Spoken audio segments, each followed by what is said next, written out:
so now let's take a look back at the card from this past week in UFC Vegas 79. Main event, Fiziev Gamrot. This main event kind of ended the way nobody wants a fight to end, with an injury from Fiziev. How'd you see this fight going before the injury?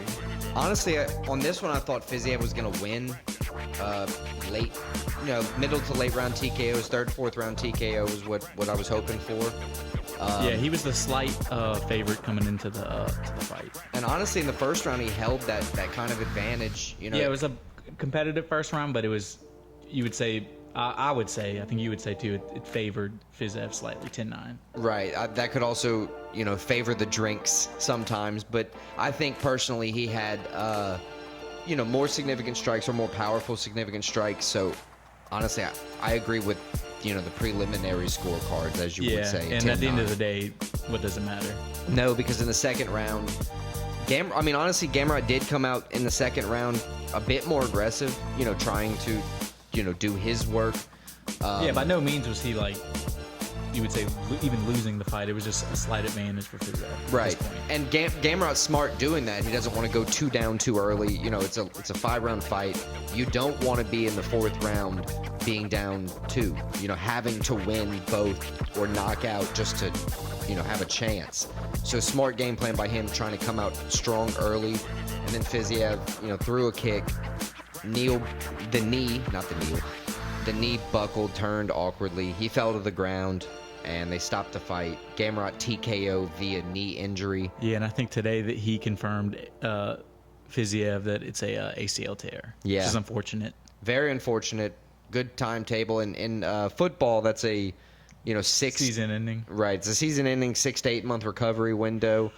But I don't know. That's not even that bad for a fight, honestly. No, like, fighters go longer when they're not injured. With right. Fight sometimes. He just takes the L here. It's just unfortunate. Everybody wanted to see a good fight. He had the tough fight against Gaethje. He lost the fight by decision, and then he had the fight in like this. So 2 respectable losses for him, at least. Yeah, I would say so. Moving out, Gamrot called Charles Oliveira out. Now, Oliveira has to fight Islam for the title, so I only see one way that working out. If Islam wins and Charles is off of a loss. Correct, because Gaethje's already lined up for a There's title no way shot. Gamrot is... Look, this is nothing bad in this fight. You don't get a title fight from this when you're in the lightweight division when you're number 7. Even so, Gamrot said he wasn't ready for Islam. So, added to that, you're saying on national TV, like, I'm not ready, so let me get somebody else. Give me the loser, is all he wants. He just doesn't want to fight Islam. Yeah, but yeah, that fight, I only see that fight happening if Charles loses. But other than that, maybe Beneil Dariush. Maybe Dariush, that wouldn't be a bad fight. It's not going to be Poirier. Yeah, I don't think Poirier would take the fight. He just said he wants like big name legends, pretty much. It's either that or he's moving title. up. Yeah. Lightweight's so crowded, so hard to contend, and there's no such thing as a gatekeeper in the top 10. They're all just murderers, and I say that I think almost weekly, but yeah, you can't say it enough. Yeah, it's true. The co-main event for UFC Vegas 79 was in some ways a 2-on-1 with Bryce Mitchell and Jesus in his corner fighting Dan Ige. Yeah, a little unfair when you got Jesus on your side. Dude, when you walk out with a holy Bible and scream freedom at the top of your lungs... It was honestly like... That is crazy. It was like a jaw-dropping... Yeah, I was like, what is he doing? I didn't know what to...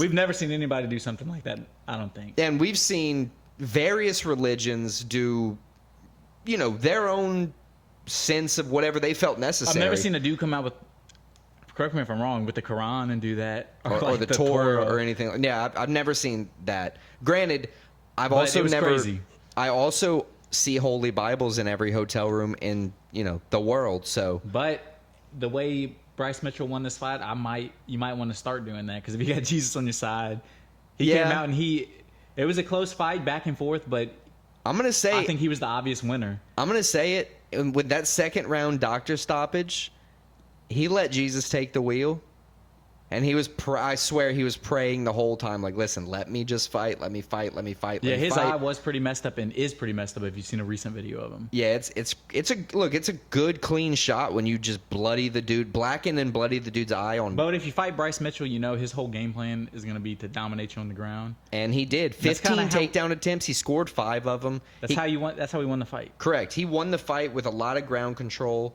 Like I said, 5 out of 15 takedowns. A lot of Jesus. But overall, the judges, me and you, both saw it the same way. 30-27. Thug Nasty is not it does not fit him. No, you're right. 30-27, 29-28, 29-28. But yes, Thug Nasty does not fit. Maybe we should do a poll. Jesus Freak. What should Bryce Mitchell's new nickname be after his performance at UFC Vegas 79? I don't know. The Martyr? No. He's not really a martyr. He's more like on the offensive. Crusader's good. Yeah. I like Crusader. We'll throw it up on a poll on Twitter or something. See yeah, he has he's moving up the rankings. I mean, what was he ranked coming into this fight? Like 14? I think it was 14, something like that. So, he might be looking at a top 10 fight coming up next. Yeah, featherweight. Who do we have in the top 10 at featherweight? I mean, I don't think he's close to a title shot, so I wouldn't say like Max Holloway, No. Volkanovski. I mean, Brian Ortega hasn't fought in a while. Yeah, that's a good one. Two ground guys. It'd be like who's better on the ground. I'm trying to think. He didn't have a call out. All he did was donate money to Dan Ige. And also said that a direct energy weapon started the fire in Maui. Yeah, he's a flat earther. Maybe there's a blog about Bryce Mitchell coming out this week that y'all should also check out. Did you see that thing? If he was like, "Can I?"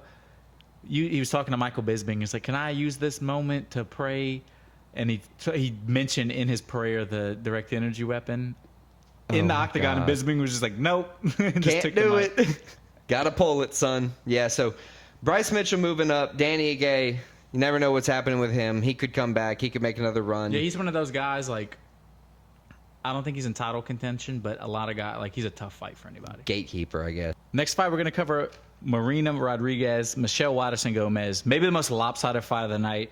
Rodriguez just like literally from the start right away just dominated this fight.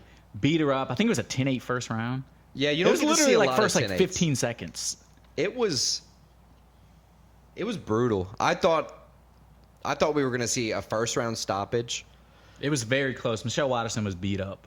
It was. She escaped. She got a takedown early in the round. She was look, admittedly, she's a fighter. She fights back. She's not just going to give up. She was She was aggressive. She fought back. She tried. But Marina Rodriguez went into this rematch with a purpose. She way different from the first fight. Oh, dude, it was way more brutal. Yeah, it was just like Rodriguez was like, she's not on my level. And just decided that and proved it. She single-handedly decided that their careers are going in 2 different directions. 2 very different directions. So it was a very brutal fight. 10-8 first round. Second round coming in. Doctor stoppage. They checked. Waterson Gomez said, look, I can fight. You're not going to be the one to stop it. Rodriguez is going to be the one to stop it. And Rodriguez stopped it shortly thereafter, finishing the fight by TKO. It was only Waterson's Gomez's second TKO in her career, but we were talking previous to this fight. You said it was her 4th loss in a row? 4th straight loss, and she's lost 6 out of 7. Her only win in that was the first fight against Rodriguez. You know what I think? Female Ferguson? Yeah, I mean, it's kind of a lot, but she was never I don't think she was ever at the height Tony was at. But it's hard for a woman fighter, though. It's a different kind of hard. That's tough. I don't know. I would like to not see her fight again. No disrespect to her. As being more of a fan of her. Yeah, I'd like to see her commentate. She doesn't need to go out there and just get dominated like that. Nobody wants to see that. Right, exactly. I'm a fan of her, so I don't want to see her get beat in a dominant fashion. I agree. It was a great performance for Rodriguez. Obviously, I think she deserves a tougher matched opponent, in her next fight. I honestly couldn't even think of who that would be next. The women's divisions are at strawweight.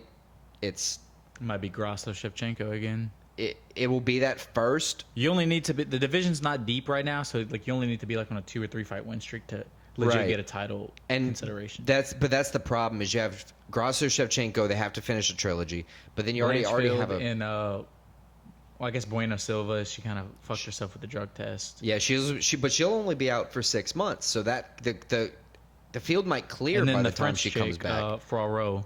Manon Poirot. She's right up there. And I don't think Rodriguez is ready for that level yet. No, so she needs a top 10 opponent. Rose fought at 125 her last fight against Poirot. It was her first fight at it. Right. So she could stay there. You never know because it was a close fight. Yeah. But I don't think any of those girls are. I think Rodriguez probably needs one more win before she gets to that level. Big pecking order for the title shot, especially with no clear, winner in the last bout we saw a couple weeks ago. Yeah, four women that like legit can be like, hey, I just beat the shit out of somebody. I need a title shot. Like I deserve a title shot, which is a good place to be. Yeah, a hungry field. After like 6 or 7, the talent level kind of drops off in that division. It does. So I'm excited. The women's division is heating up, or honestly, I guess we could say it's already on fire because if we'd have had a decision last couple weeks with the Grasso fight, we'd already have the two extra lineup fights because who's getting title shot and then who fights to Shevchenko's get the next title shot. Right. Exactly. So good looking out for the women's division. I'm excited to see him go forward. All right, so the next fight, Brian Pooh Bear battle, AJ Fletcher. Fletcher, a Louisiana guy, so I think we both came into the fight rooting for him. And he had a good first round. I would say he had the not solid, but it was a slight advantage. 10-9 probably him. Could have gone 10-9 either way. Back and forth. Both guys kicking, both guys punching. But second round, battle, forced a mistake, got him to the ground, and then from there, got the choke. Yeah, battle, losing the first round wasn't really an issue for Battle. His coach gave him a game plan, evidently, on the in his minute break. And he came out, used it very effectively, poured on some damage. I mean, if you're Fletcher with a 10-inch reach disadvantage, shortest arms in the division, he has to get on the inside. And Battle's like a tall, lanky dude. Right. So it was a kind of a clash of fate, as it was. With somebody who can grapple like Battle, getting some damage in on Fletcher, he forced the shoot. And then, of course, from there, forced a mistake, getting the rear naked choke, getting Fletcher to tap. Battle moves to 5-1 in the UFC, so he's definitely a guy. I mean, he's approaching that contender status, I think, rank status, or at least the rank fight. Fletcher, 1-3 now in the UFC. I mean, he's had close fights, but it seems like, that's a tough way to start. I hope they give him another chance in the UFC, but, I'm not sure where he goes from here. No, I wholeheartedly agree. It's tough when you go 1-3, in anything, I guess, unless you're in baseball. That's pretty damn solid. 1-4-3. Yeah, 1-4-3, even 1-3. 1 wins, 3 losses isn't very solid. So, I don't know. There's a lot going on in welterweight though. Top 10.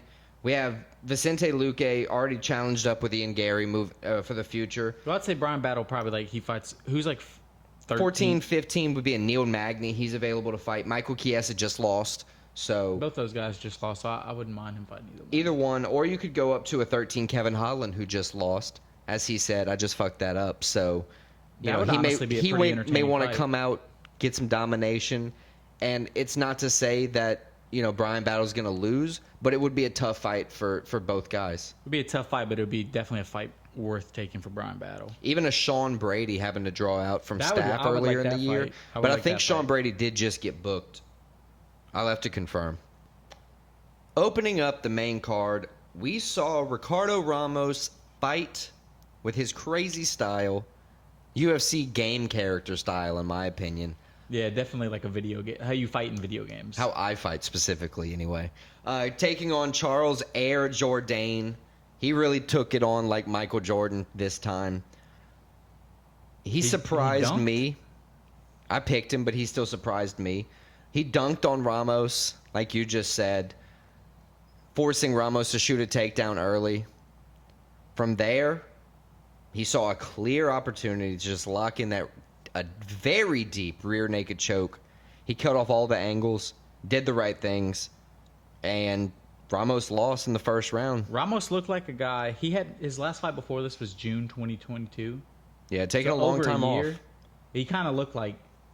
It seemed like Jourdain had the advantage there. You said a term I hadn't heard before a few weeks ago. What was it? Cage rust? What was it? ring rust is what they call Ring it in rust. boxing. Cage rust, I guess you could say in MMA. Oxygon oxidation. Something like that. Just when you're out of the octagon and you're not fighting for a while, like in a real fight, I like it. it's hard to remember, get back in the flow of like, okay, this is what a real fight's like when everybody's going 100%. Right. Yeah, this wasn't a spar, obviously. This was Ramos's first submission loss since 2016. Which I think points more to that fact. Like, yeah, that time off. Didn't help in this Yeah. case. You need to stay active in the UFC to stay, number one, on top of your game, but number two, you need to stay on top of the Like viewers. what's coming up, too. The viewers. But Jourdain, this is a big win for him. 6-5-1 now in the UFC, so he officially more wins than losses, Woo. which it's always a good sign. It's never a bad sign. Yeah. I like that he's had the opportunity to kind of redeem himself. All those losses He's still weren't only bad 27 losses. years old, too. Right. I don't think he has a top 5 opponent coming up. Your number 15 in that division is Lerone Murphy. Yeah, definitely not top 5. I don't think, ranked. And number as you 14 said. is Alex Caceres. I still think he's a couple wins. 6-5-1, that's not great. He's got to get like 2 or 3 wins in a row before he gets a ranked opponent, I believe. I agree. I hope to see him on Charles Jourdain. I'm calling it now. We're going to see him on one of the December fight nights. I could see that. All right, so the last fight we're going to cover from UFC Vegas 79, Dan Argueta, Miles Johns. It ended with a Miles Johns. Was it unanimous or a split decision? It was unanimous. A unanimous decision. I just don't agree with the exact score. I agree he won. I just don't think it was so What so was spread. how the judges have it? 30-27, 30-27, 29-28. I think he won 29-28. Yeah, I would lean more 29-28, but I could see a way you could judge all 3 rounds for him. Yeah, I look, I'm not even arguing the win. I think it was kind of shafty with how progressive and how aggressive Argueta was being the entire fight. Yeah, because Johns took a few hits. Yeah, he got taken down. He had, he got not submitted, but he was Argueta Submission attempted. attempt. Right, Argueta attempted a few submissions, and some of them, they were landing. But I agree, Johns did more damage. Argueta wore more damage, which is significant when you don't have the exact stats that all the viewers and the fans have. So I side with the judges either way. I agree 1 point difference is So is John's my complaint. 5-2 in the UFC now, 4 out of 5. So he's on a little roll now, 14-2 now. So a nice win for him. Argueta, he came in to the UFC 8-0. In 4 UFC fights, he only has 1 win. So he's 9 wins, 2 losses, 1 no contest. I mean, either way you put it, he had a no contest, and that's still not a good win percentage for him. He's got to win more, and he expected more out of himself coming in undefeated. You're absolutely right. And look, if nothing else, he is his nickname.